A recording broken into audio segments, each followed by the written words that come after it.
Omongan dari Gajah Mada itu dari rektorat kira-kira.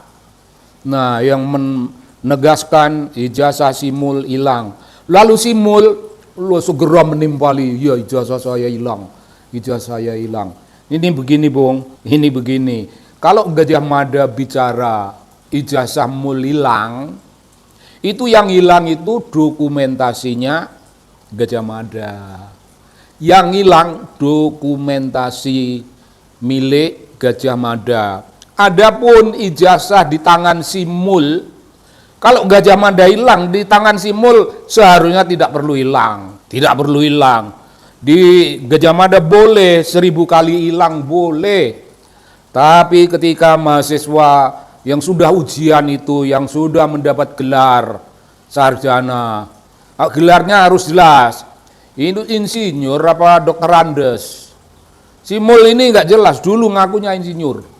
Belakangan ini ngakunya dokter Andes. Ya apapun lah akuannya, tetapi Gajah Mada tidak boleh hilang lalu hilang sama sekali, tidak boleh. Kalau hilang Gajah Mada itu hilang fisiknya, ijazah fisik hilang.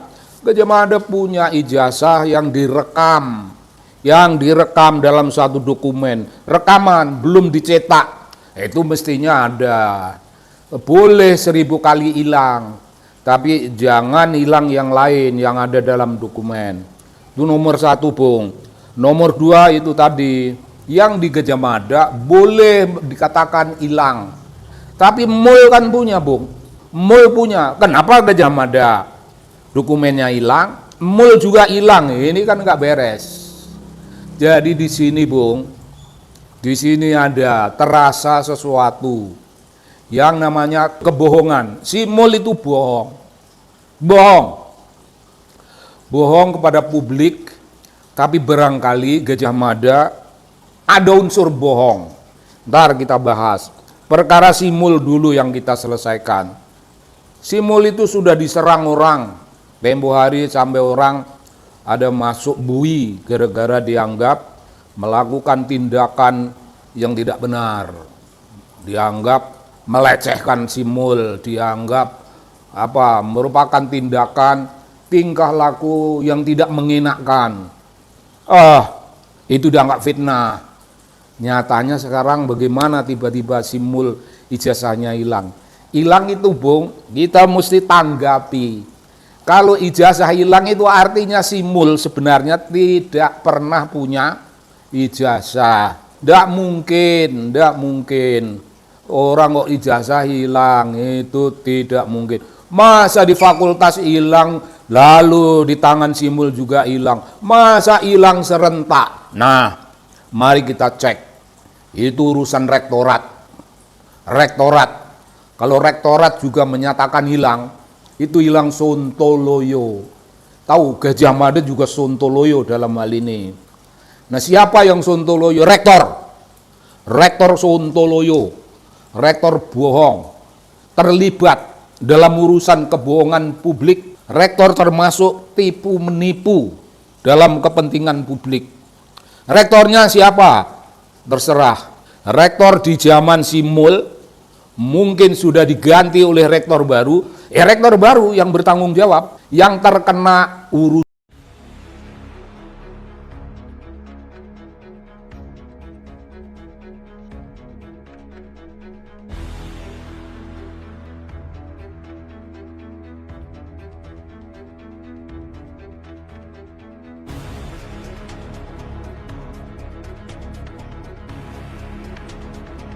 Nah, pertanyaannya, kan ada 2 saksi yang berbeda pernyataan. Oke. Ya.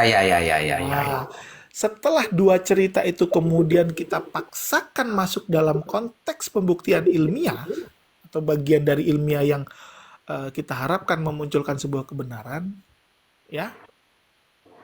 Apa yang Pak Haliman harapkan ketika ilmiah ini, ilmiah yang kemudian faktor-faktor ilmiah lainnya, bukan ilmiahnya, tapi faktor-faktor yang ada dalam ilmiah lainnya, itu sengaja dibuat untuk menyesuaikan. untuk menutup sebuah kebenaran. Artinya kan makanya saya harus pisahkan, Pak Aliman.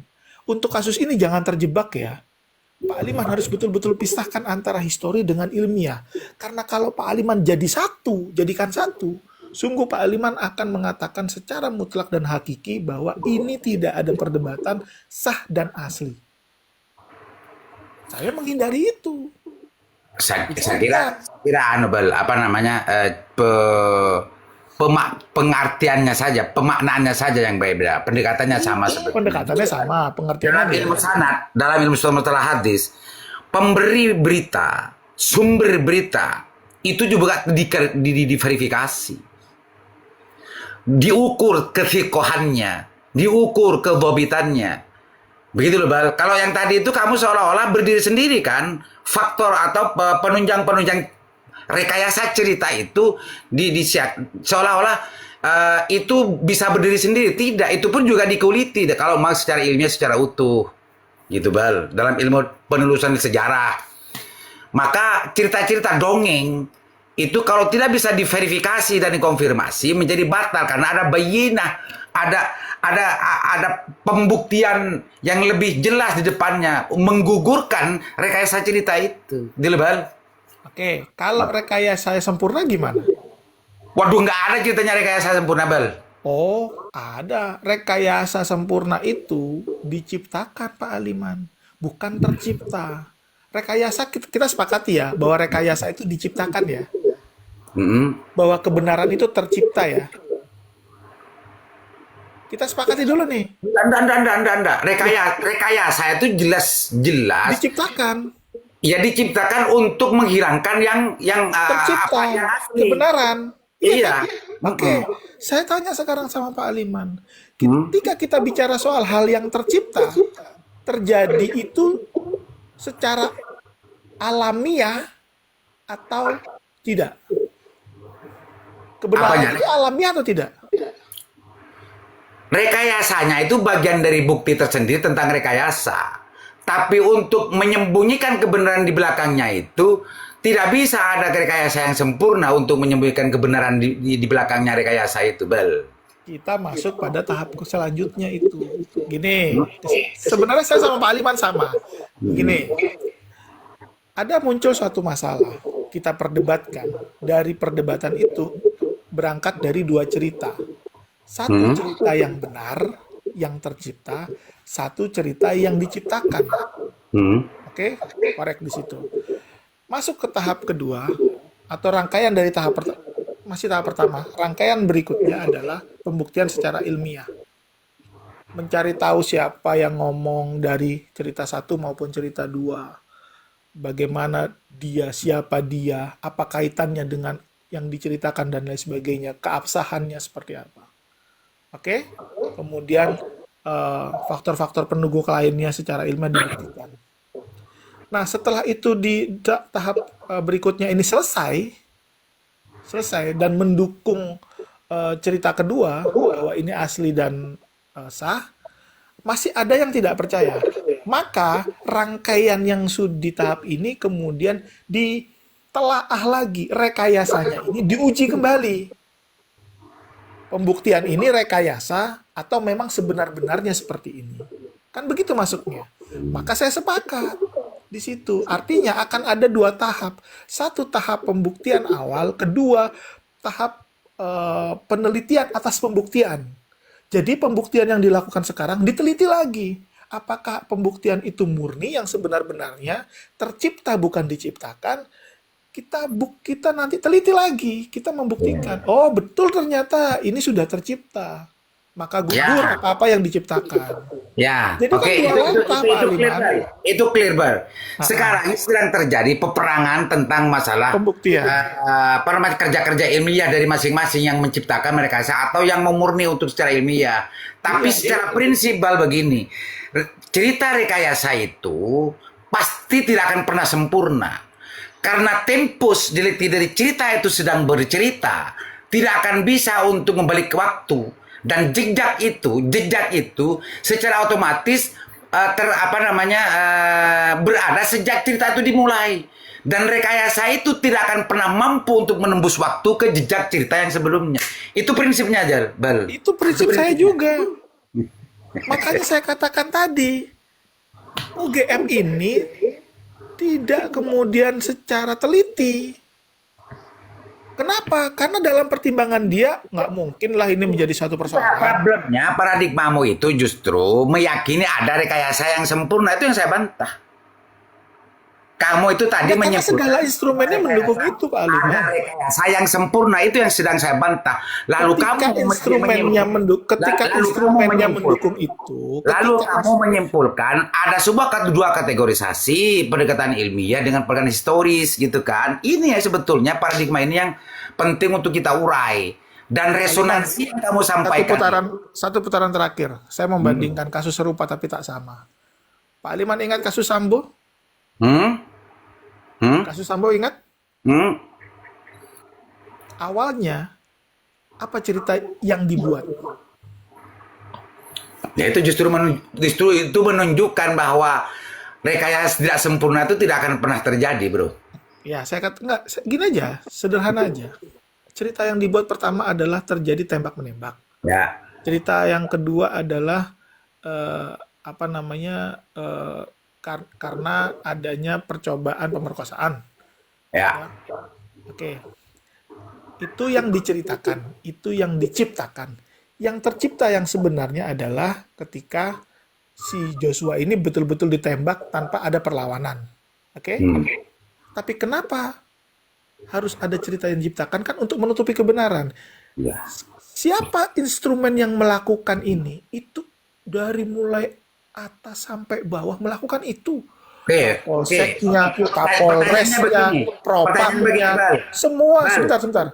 Sebentar, Pak Aliman, saya belum selesai. Kapolresnya, bahkan dokternya yang visum, terus semuanya mengatakan itu, semuanya. Bahkan tim Inavis. Lah, terus Pak Aliman, kita ini ada di kondisi yang tidak mengabaikan adanya cerita kedua. Tidak mungkin Joshua melakukan itu, tidak mungkin begini, tidak mungkin begitu. Tapi kita disuguhkan dengan cerita satu dan pembuktian ilmiah satu. Pembuktian ilmiah yang mendukung cerita satu. Ya kan? Karena ketidakterimaan kita, ketidakpercayaan kita, kan kita dipaksa nih untuk menerima. Ini ceritanya, ini pembuktian ilmiahnya. Dari mana pembuktian ilmiahnya? Dari visum. Dari mana lagi? Inavis. Dari mana lagi? Dari tim saintifik dan lain sebagainya. Ini kan ilmiah. Dan cerita ini kita disuguhi itu. Nih kamu terima. Kemudian bukan ilmiah, ada cerita yang lain. Itu bukan ilmiah, itu rasional dan logik. Kalau ilmiah nggak begitu objektif cara kerja ilmiah itu, Bal. Itu logis dan rasional. Tapi kalau kamu bicara unsur ilmiah, nggak pas itu untuk dijadikan variabel. Karena sebetulnya cipta rekayasa itu ditemukan secara ilmiah pada akhirnya. Karena ada sebuah dugaan, awalnya ada sebuah dugaan ketidakpercayaan bahwa cerita rekayasa itu iskal gitu ya. Lalu ditelusuri dengan kerja-kerja ilmiah, penyelidikan dan penyidikan yang lebih mendalam. Nah, penyelidikan dan penyidikan yang lebih mendalam lah yang saya katakan tadi, kita teliti dalam hal membuktikan apakah yang kamu katakan dan yang kamu sajikan itu betul. Betul. Jadi akan ada dua tahap seperti kasus Sambo. Penelitian dan penyelidikan mendalam itu ilmiah bukan? Ilmiah. Nah, iya, makanya. Tapi berangkat dari apa? Berangkat dari ketidakyakinan kan? Bukan sesuatu yang urgen untuk diperdebatkan, hanya pendekatan saja. Penelitian dan penyidikan yang mendalam yang Pak Aliman katakan itu adalah berangkat dari ketidakyakinan atas apa-apa yang disajikan sebelumnya, yang juga sudah melalui tahapan ilmiah. Gitu loh maksud saya. Ini artinya, alhamdulillahnya konspirasi itu terbongkar manakala pemeran utamanya mengatakan hal yang sebenarnya. Nah, saya nunggu nih di kasus ini, saya nunggu, betul-betul nunggu Gitu. Oke, Bal. Kita rungkat, Bal. Rungkat dulu, Bal. Jam Rungkat, siap. 9. Makasih banyak, Bal, ya pencerahannya. Suli tadi juga Bang Madu Herbal yang lain. Teman-teman, di Komal saya ini tidak sedang untuk tendensius mendukung siapa-siapa. Tapi keiskalan secara logika dan rasional itu penting untuk kita urai, untuk kita saling berbagi ya, pendapat dan mengurai preferensi masing-masing untuk menghadirkan ke sebuah kesadaran baru. Karena teori konspirasi itu tidak hanya melekat kepada tuduhan kepada Pak Jokowi dengan kerangka-kerangka penunjang cerita sebagaimana disampaikan oleh Bang Iqbal. Tidak menutup kemungkinan konspirasi itu pun juga berlaku kepada yang menuduh dengan mengorkestrasi cerita kemana-mana gitu ya. Maka variabel-variabel ini yang menjadi realitas sosial ini penting untuk kita urai mana yang lebih dominan sebetulnya. Atau setidaknya kita mempunyai kesadaran baru bahwa kita tidak gampang dan mudah untuk